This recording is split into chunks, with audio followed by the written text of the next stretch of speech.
We do have to start off with this though, and unfortunately, you being in this morning, we're going to start kind of on a down note. Well, I figured I saw your post, and I know McMaster's a big Cubs fan, and a little bit of this also hits like before my era of what like really getting into it. So most people know by now, after a reoccurrence of prostate cancer, Ryne Sandberg passed away last night at the age of 65. And ironically, Random Mike called into the show yesterday, and Random Mike is a huge, longtime Cubs fan, and he brought him up. And I said, well, the fact that a couple of weeks ago, John Lester and Kerry Wood were throwing out ceremonial first pitches, and they were wearing the 23 jersey, and then Jed Hoyer was on the marquee broadcast and was talking about Rhino, that he had taken a turn for the worse. And little did we know, last night we would get news that he had passed away. And it's for people my age, this has been a rough week and a half. It's like your childhood has died in the last week, whether it be Theo Huxtable to Ozzy Osbourne to Hulk Hogan and now Ryne Sandberg. And me being, it's the only baseball team I've ever rooted for. I'm a professed diehard Cubs fan. When that news came last night, Ryne Sandberg is now on the list of athletes' deaths that I cried. To me, and I think so many other people, whether you were a Cubs fan or not, because of the power of WGN, like in my generation, you grew up either being a Cubs fan, just like a lot of Braves fans that adored Dale Murphy, who, by the way, has changed his avatar this morning to 23. Just TBS and WGN were so powerful, and there was baseball on with WGN during the day because, early on in Sandberg's career, before they got lights in '88, they were always playing during the day at Wrigley Field, and so you come home from school and the Cubs would be on, or the Braves. The Braves were always on, and so you had this swelling of Cubs and Braves fans. And as the Cubs at the kind of the height of Ryne Sandberg, they were really, really good. People became more of a Cubs fan. And this really, really hit me because he is one of my, if not my favorite athlete of all time. And they say this, that you should never meet your heroes because you don't want to be disappointed. I met Ryne Sandberg later after his baseball career when he was in minor league baseball, and he was second to none. Just an incredibly generous person who, he was beloved as a player and he was beloved in retirement. And sometimes that's not very easy to do. But it's, like everybody's sharing memories yesterday of, this is how I became a Cub fan, like myself. This is why I wanted to play second base. I bought a blue glove. This is why I wore 23. This is why I played second base this way. I was, I knew where I was on June 23rd, 1984, which is the Sandberg game. Wrigley Field to me was always Ryne Sandberg. And he had his statue revealed last year. And, at the time, like his scans had come back. They looked really, really good. It looked like, he had made progress. We were on the right path. Damn, 65 seems way too young. This one really, really hit me hard, and I know a lot of other people did because that's our generation.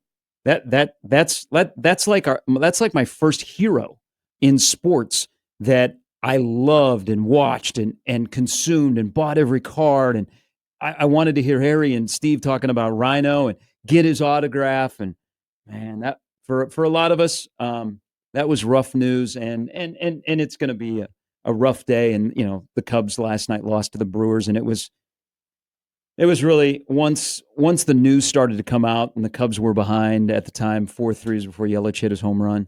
It just, that broadcast, I flipped over to Pat and Ron on the Cubs radio, and I mean, they had trouble just getting through the game. Yeah. So sorry about that. I mean, that was the morning, but to me, man, Rhino was everything. He was everything, and damn, that was hard. That was hard, and I know a lot of people are feeling the same way. Well, and this is why we get emotional on these types of things. and it goes an extra layer because you did get to meet them. When you do meet your hero, and it's like, no, they are everything that I thought they were. There's no letdown, there's no disappointment. And if they're the reason you become a fan of a team or of a sport, and you have kind of this lifelong connection, when things like this happen, and my dad's turning 60 this year, yeah, and I've seen I'm starting to see too many of these between 60 and 65 for me to like start being like, hey, Dad, like how's the health? What are we doing? Are we walking? When these happen to the heroes, it humanizes them in a way that makes us feel like, oh, I'm not as indestructible. If that guy's not indestructible, what am I? Mm-hmm. And it brings a level of emotion that you live the highs, you live the lows of their sport, and then outside of the sport, you're like, man, we're all human. We're all human. And then it's like, you don't get to hear those stories from that guy anymore. The post sports life of hearing these guys talk, that's like getting to hear Johnny Rogers talk for so like those types of things. It's like, that's gone. All you have are the archives now. Mm-hmm. And Rhino's speech at the Hall of Fame is fantastic. And he epitomizes like baseball. He loved playing baseball. And I think about Ichiro this past weekend when he went into Cooperstown. Mm-hmm. Ichiro loved the game of baseball. Like I'm attracted to people that you can tell right away they love what they're doing. And granted, we don't love every aspect of our job, but if you love what you're doing and you're lucky enough to be doing either what we do or playing a sport like either Ichiro Suzuki or Ryne Sandberg did, and you express that, man, I'm attracted to you. And his speech in 2005, when he went into the Hall of Fame, I mean, epitomized everything about the sport and everything about Ryne Sandberg. And he also gets credit for a fist fight that I had when I was growing up in my neighborhood. And we would play baseball. And I was always the play-by-play guy. So I would do play-by-play while we were playing in my backyard. But I also would be the second baseman because I was Ryne Sandberg. And sometimes I wouldn't get to be the second baseman because I was not the most fleet of foot. But at the plate, I was Ryne Sandberg. I had a bully when I was about 12 years old who knew that I was a huge Ryne Sandberg fan, and he would get under my skin. He'd go, Ryne Sandberg. And I'd be like, that's not his name. And he'd go, Ryne Sandberg. And I go, it's Ryne Sandberg. It is not Ryan. And we got into a fist fight over this because I was protecting my guy. And a friend of mine brought up that I grew up with, brought up that memory on a text message last night. And it just, it's tough. People remember him as a Cub legend, why you're a Cub fan. Even you can tell, and you know this because Caleb, you've been around sports for a long time. Jake, you've been around sports, you're following it.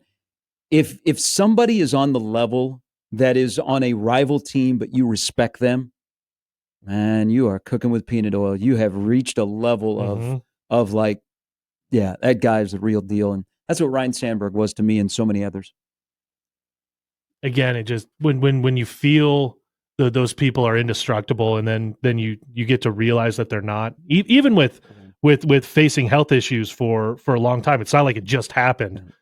To have it ultimately end up going to where it's like, hey, that battle's over. Mm-hmm.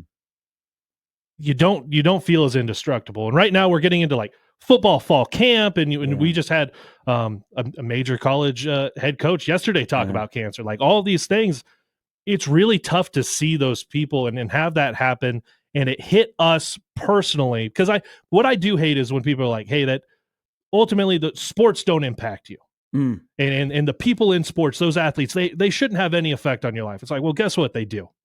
Because they make me feel like I can be more than what I am. And that's the thing that draws us in. These teams make us feel like we're more than we are. And I think that's why a lot of us get into sports and talking about sports, because we can feel like we're more than what we are, whether we're not quite as fleet of foot or we're a little bit heavier than maybe we should be at the age of 34.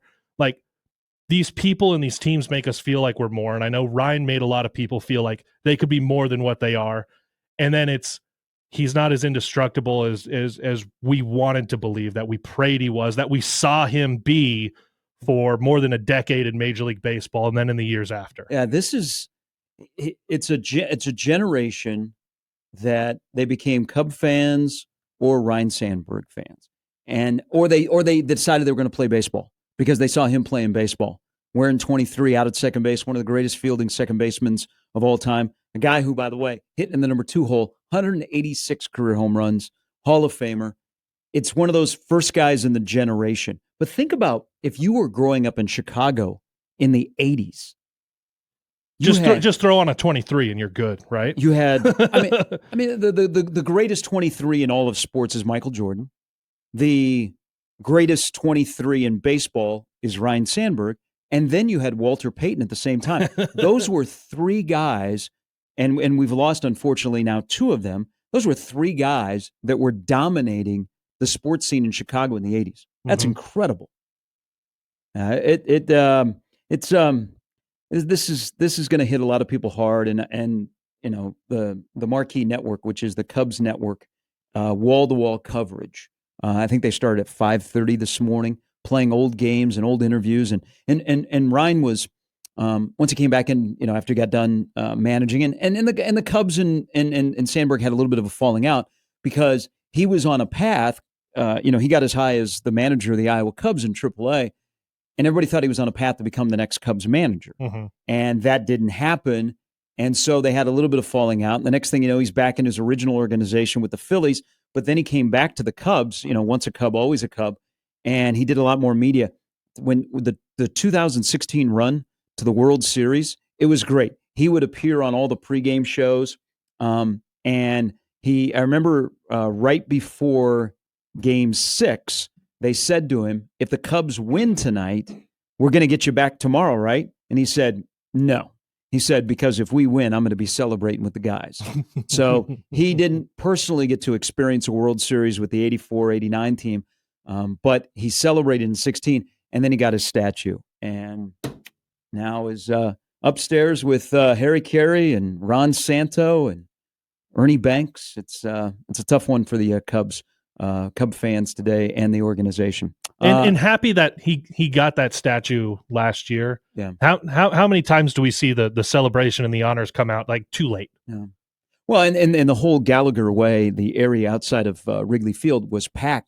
Craig Counsell had the entire team come out and watch the ceremony because they did it before a game, and all of the Cubs players were up on the upper level of Wrigley Field watching the ceremony. I mean, he was a role model, and I'll never forget the first time I met him because I didn't know what to say. And I was a grown adult, and I was like, that's Ryne Sandberg.